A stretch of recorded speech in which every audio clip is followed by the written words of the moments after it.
আসসালামু আলাইকুম। আমি এখন আপনাদের সাথে ভিডিওতে যে বিষয় নিয়ে আলোচনা করব সেই বিষয়টি হলো অপুষ্টিকর গরু বা রোগাক্রান্ত গরু হলে আপনারা কিভাবে ট্রিটমেন্ট করবেন এবং এই গরু কী লক্ষণ দেখা দিতে পারে এবং কী রোগের কারণে আপনার গরুটি মারা যেতে পারে, এই বিষয় নিয়েই আপনাদের সাথে এই ভিডিওতে আলোচনা করব।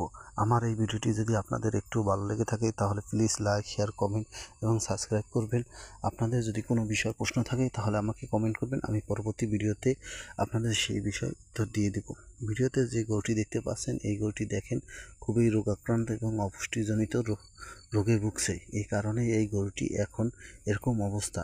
যখন গরুটি অপুষ্টিজনিত রোগে আক্রান্ত হয়েছে তখনই দেখেন মশা মাছি কীভাবে তাকে ঘিরে ধরেছে, অতিরিক্ত মশা মাছি গায়ে পড়ে।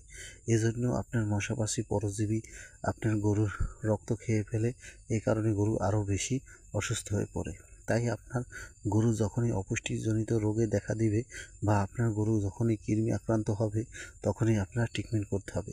যদি আপনারা কৃমি আক্রান্তর সাথে সাথে ট্রিটমেন্ট না করতে পারেন তাহলে আপনার গরুটি একসময় বসে যাবে এবং আস্তে আস্তে মারা যাবে। তাই আপনারা সবসময় যখনই গরু কৃমি আক্রান্ত হবে বা আপনারা 4 মাস অন্তর অন্তর থেকে 6 মাস অন্তর অন্তর 4 এবং 6 মাস অন্তর অন্তর বেশি সব ভালো হয়। সবচেয়ে 4 মাস অন্তর অন্তর যদি কৃমির ওষুধ খাওয়াতে পারেন তাহলে হয়, না হলেও আপনারা 6 মাস অন্তর অন্তর কৃমির ওষুধ খাইয়ে রাখবেন।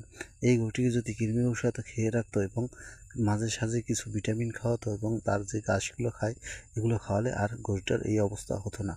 দেখেন এই গরুটা এখন উঠে দাঁড়াতে পারছে না এবং গরুটি এত অপুষ্টিজনিত কারণ এবং রোগ আক্রান্ত হয়ে যে কৃমিতে আক্রমণ করেছে এই কারণে যা খাচ্ছে তা সব পরজীবীরাই খেয়ে নিয়েছে, তার শরীরে কোনো প্রকার জমা হচ্ছে না। তাই এই গরুটি এরকম অবস্থা হয়েছে। আপনার খামারে এরকম যদি গরু অসুবিধা হয় তাহলে আপনার নিকটস্থ হাসপাতালে, পশু হাসপাতালে নিয়ে যাবেন, না হলে আপনার একজন অভিজ্ঞ ডাক্তারের পরামর্শ অনুযায়ী ট্রিটমেন্ট করবেন, তাহলে আপনার গরুটি দ্রুত সুস্থ হয়ে যাবে। আমার এই ভিডিওটি ভালো লাগলে প্লিজ সাবস্ক্রাইব।